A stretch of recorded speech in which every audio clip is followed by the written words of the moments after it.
Battle of Kulikovo Field. So, who are these people? And why did they invade these lands? Why are they plundering everything they can? These are the warriors of the Golden Horde, who have just raided one of the villages of 14th century Rus. They were considered excellent horsemen and mounted archers, often fighting in light armor that did not restrict their mobility in battle.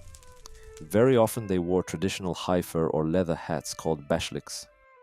For over 100 years, the Tatars had been exploiting the lands of Rus.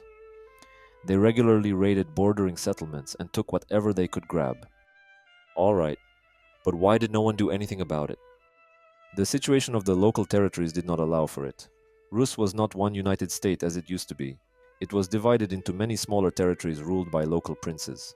The Golden Horde exploited this fact by employing a divide-and-conquer tactic in those areas.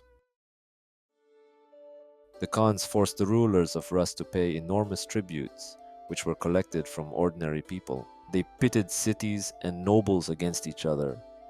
They supported those loyal to them and intimidated and punished those disloyal. But wait, did it not have any consequences? Of course it did. Exploitation filled pockets with gold. The lands of Rus only grew poorer, and the people were enraged by this state of affairs, directing their gaze toward the local nobility, not at the Khans, who had caused it all. This led to internal conflicts, which only pleased the Golden Horde. As you might imagine, a significant number of local rulers struggled to deal with uprisings in their own territories. They sought help from various places, quite often from the Golden Horde itself, which was just waiting for this opportunity. Under the pretext of stabilization, they plundered, murdered, and enslaved the local population.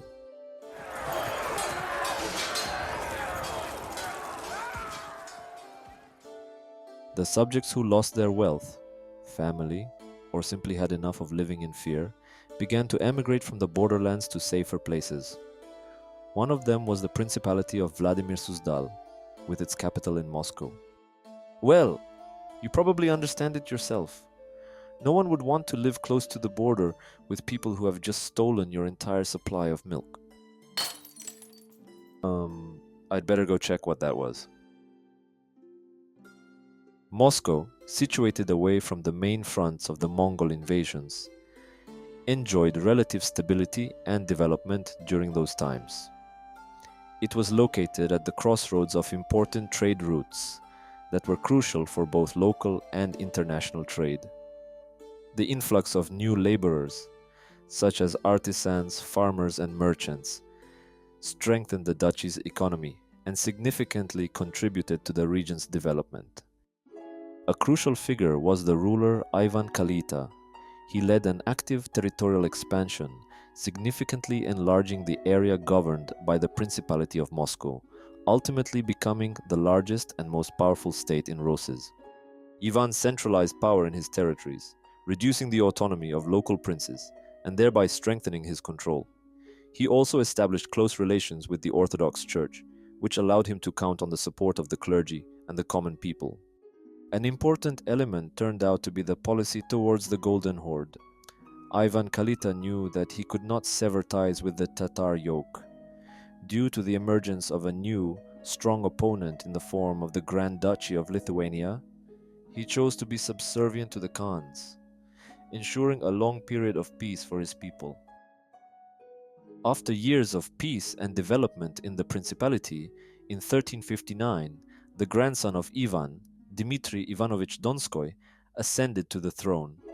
He systematically annexed new lands to Moscow, ultimately enlarging the entirety of the territories nearly threefold. He expanded his country, strengthened his own power, maintained close relations with the church, and also formed many alliances. However, the policy towards the Mongol overlords changed, as the ruler sought to overthrow their yoke over the Russian lands. During this period, the hegemony of the Golden Horde was collapsing. After the death of Berdi Beg, the last of the great Khans, a civil war erupted. Fierce battles for the throne led to the division of the state into several factions significantly weakening it.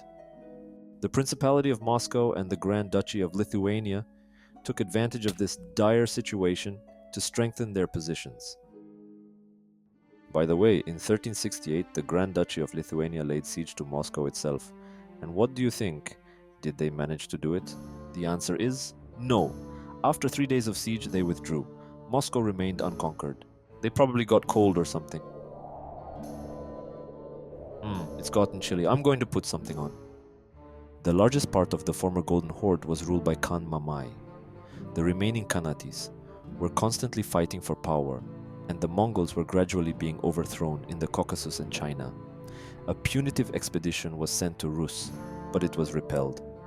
In retaliation, they carried out several successful raids, gaining valuable spoils.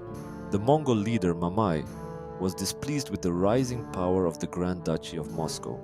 He schemed a plot that led to a war lasting several years between Prince Mikhail of Tver and Prince Dmitry of Moscow. I know, you really want to see how it's done. I'm already showing you.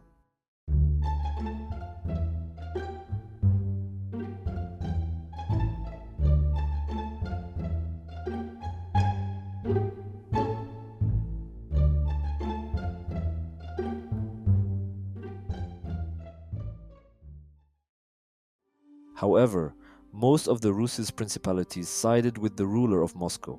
The Great Horde could not come to the aid of Tver due to renewed internal conflicts.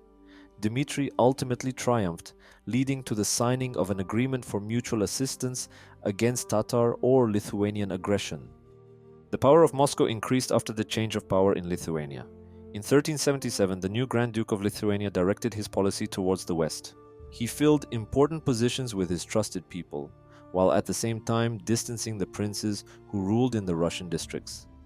These princes eventually became allies of the Moscow Prince Dmitry. Khan Mamai could not simply watch this unfold. He called upon all Tatar nobles and announced his intention to deal with the increasingly powerful Russian princes. So everything was heading towards a war. That would decide everything. Hello everyone, thanks for watching. If you liked the video, don't forget to leave a like, a comment, and subscribe. That's all from me. Goodbye and see you next time.